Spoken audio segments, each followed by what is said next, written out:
Breaking the mold, small measures to fix the extreme.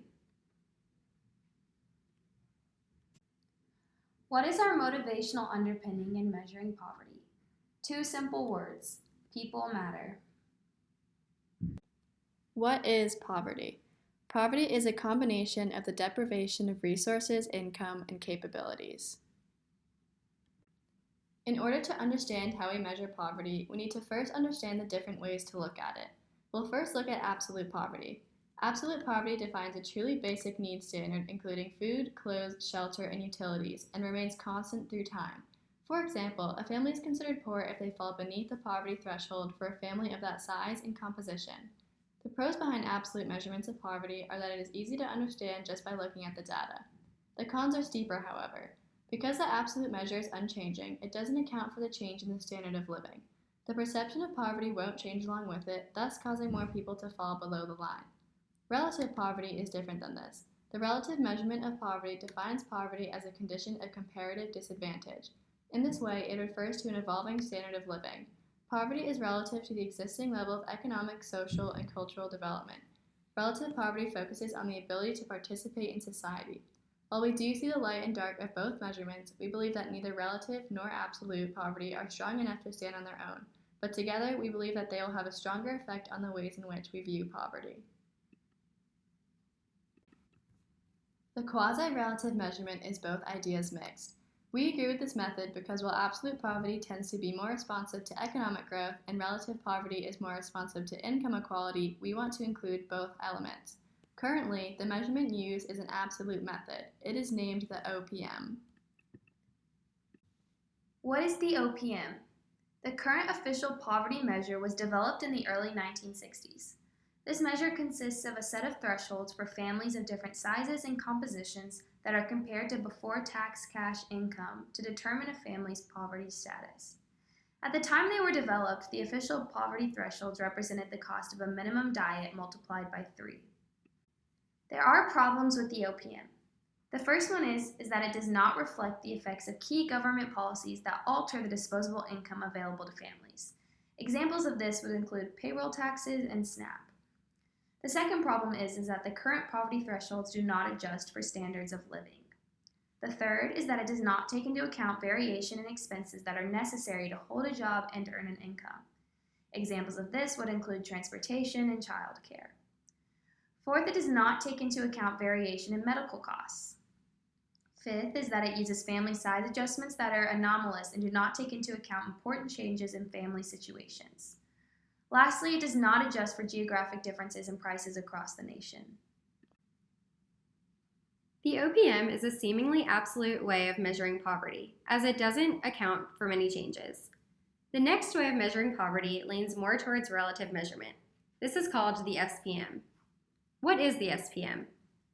The SPM stands for the Supplemental Poverty Measure, which was suggested in 2010 by an interagency technical working group. The SPM is very different than the OPM previously mentioned in several ways. The SPM focuses mostly on FCSU, which is food, clothing, shelter, and utilities. The threshold is set based upon these basic needs and an additional amount for some other small things that I will mention in a brief moment. The SPM works a bit better than the OPM in the sense that it takes change into account when making the new threshold.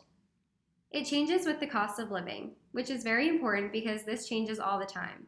And without change in the threshold, people may be above the line may actually be living an impoverished lifestyle.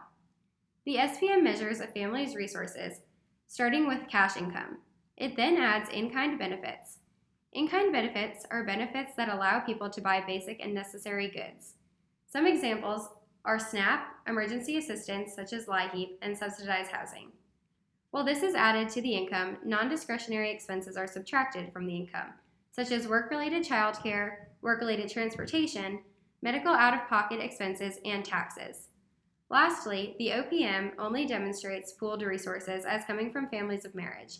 The SPM shows all shared resources of people living together, which allows us to have a better handle on the families in our country and how their resources are being utilized together.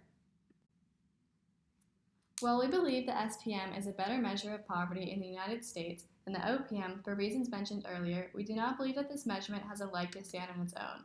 The SPM usually results in higher poverty rates due to all of the expenses that it subtracts from the total income of a family, while the OPM does not do this. The SPM also demonstrates a higher proportion of different groups as being poorer than the OPM does. This is a major concern, especially for politicians, because who wants to be the bad guy? No one. No one wants to be the president that had poverty rates skyrocket during their administration. Though we don't believe the SPM or OPM should be the standard, it is helpful to compare the two because we can clearly distinguish the effects that government benefits and spending have on people living in poverty. These effects can be seen through someone's functions and capabilities. Functionings are one's actual doings and beings. Functionings are a subset of capabilities. Capabilities, on the other hand, are one's total set of doings and beings that are in one's control. Capabilities can further be broken down into internal capabilities and combined capabilities. Internal capabilities are one's personal capabilities, not including the external environment. Combined capabilities include both internal capabilities and the external environment that defines these. These give people the substantive freedom to make success possible. To break it down into simpler terms, if there is a person starving and a person fasting, they have the same functioning where nutrition is concerned, but their capabilities are what differentiate them. The person who is fasting is choosing to fast. The starving person doesn't have an alternative option. It is important to understand the differences of capabilities and functionings to understand our definition of poverty. While money and income matter, poverty stems from much more. Poverty is not only about what one takes home at the end of each week. When measuring poverty, we must take into consideration what each and every individual household is spending their money on, because some have much higher medical expenses than others. Income may make it look like people are well off and living up to the high standards of life, while really they might be struggling immensely.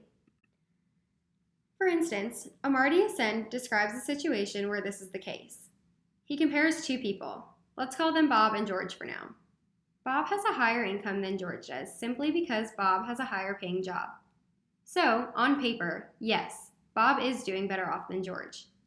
Bob struggles from a severe kidney problem and needs to get dialysis treatment often, which is quite costly. This hardship and costly treatment causes Bob to actually be living in a more impoverished life than George, even though his income is greater. Bob's capability set became more limited, which also caused his life to become one struck harder with poverty than George's life.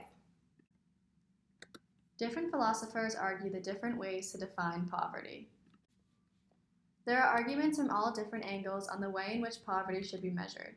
For philosophers such as Martha Nussbaum, capabilities are the most important factor to look at when defining and measuring poverty. Nussbaum gives a list of strictly 10 capabilities that every human should have in order to reach the desirable standard, which means living a dignified life. First, philosopher Amartya Sen also believes that there are capabilities one should have in order to be pulled out of poverty, but doesn't think that they can be constrained to a list. He believes that capabilities are individualized. They will look different based on where you live and in what you value. We believe capabilities are important, but we need to be looking at more factors. The mainstream media often only highlights the very severe cases of poverty, making the public believe that all impoverished people live in homes with broken foundations and no running water, or that all impoverished children have drug-addicted high school dropout single mothers. Not all people living under the poverty line are hungry, and certainly not all people living under the threshold are homeless. Second, Robert Rector states that most news stories on poverty feature homeless families, people living in crumbling shacks, or lines of the downtrodden eating in soup kitchens. He demonstrates throughout his piece that no anti-poverty policy will be able to be put into action to create change unless we all look at poverty in a less exaggerated scope. Rector illuminates the idea that poor families in America are all struggling, but their struggles all differ. While some struggle to put dinner on the table, some struggle to pay for multiple television sets and air conditioners in their homes. Being poor has definitely changed along with the standards of life. Being poor today could include owning a car and having a television, where these things were just considered luxuries in the past. Lastly, Dorothy Allison is a living example of an individual pulling herself out of poverty. While her family exemplified what many consider the bad poor, she was able to overcome the stigma and push herself to become educated to make a better life for herself than the one she grew up with. While she is classified as the they in society, she did not become hopeless. She gained knowledge and advanced her capabilities so that she could never be classified under the they again. After carefully considering each of these positions, we were able to formulate our own opinion about exactly how poverty should be measured. Poverty should be measured by looking at a lack of capabilities, a lack of income, and a lack of resources. Restricting to one or two of these categories forgets about a large portion of people. The vicious cycle of poverty is one that too many Americans believe is a trap. A great deal of people believe that those born into poverty are and will be stuck there when they grow up. While of course some children brought up in impoverished homes do end up living their lives in poverty, it is not true that people cannot break out of the ferocious tornado. Not everyone is born with the same capabilities, but what we learned after research is that we can all learn and grow as individuals as we mature and age. Based on this chart, you can see how the people in this category are those experiencing adequate income but have a deficiency in capabilities.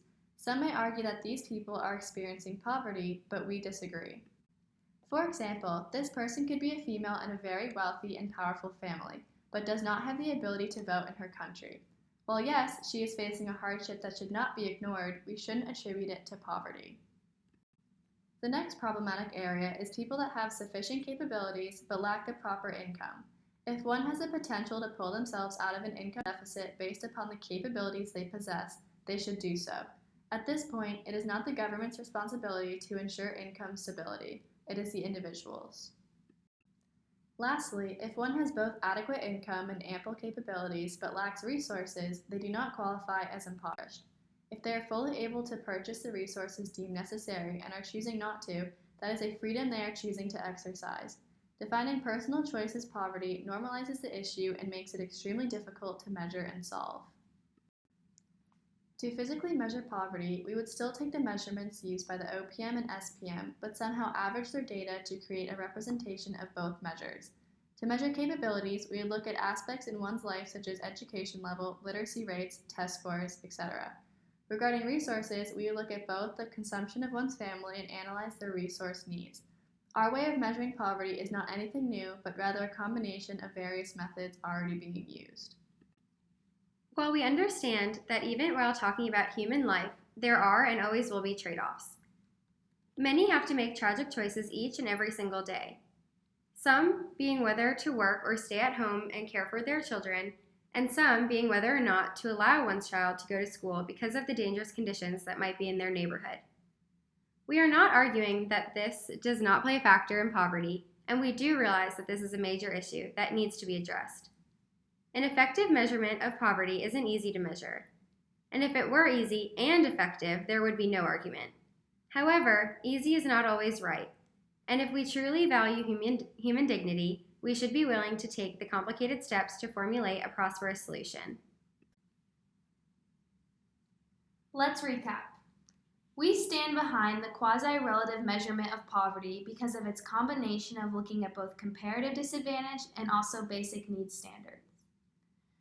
Tragic choice will always play a role in the decisions impoverished families have to make. This makes finding a solution that much harder. Once again, measuring poverty includes much more than measuring just one's income.